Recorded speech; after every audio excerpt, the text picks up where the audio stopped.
ఈ బ్లౌజ్కి నేను ముందు వీడియోలో చెప్పాను కదా, ఇక్కడ బ్లూ కలర్ లైన్ వస్తుంది, అది కనిపించకుండా ఇలా లేస్ ఇచ్చారనమాట హ్యాండ్స్కి. ఇలా వేయమని చెప్పారు, సో నేను అలాగే వేసాను. అండ్ పైన ఒక్కటే, నెక్ కూడా అంతేనండి. చూడండి, నెక్ చూపిస్తాను.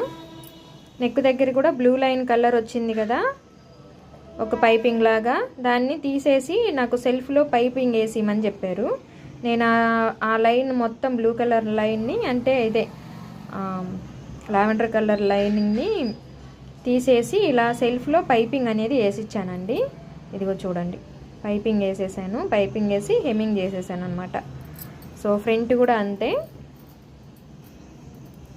ఆ బ్లూ కలర్ లైన్ అనేది ఎక్కడ కనిపించొద్దన్నారు, ఇక్కడ ఇంకా కింద పార్ట్కి వస్తుంది కాబట్టి ఇక్కడ మాత్రం వదిలేసాను. ఇక్కడ వరకు పెడితే మళ్ళీ నెక్ కిందకి అయిపోద్దని చెప్పి ఇక్కడ ఇలాగా పైకి పెట్టేశాను అనమాట, వదిలేసి. సో ఈ లైన్ అనేది బ్యాక్ అండ్ ఇక్కడ ఫ్రంట్ హ్యాండ్స్కి లేకుండా ఇలా వేయమన్నారు, అందుకే ఈ లైన్ లేకుండా ఇలా వేసాను అనమాట.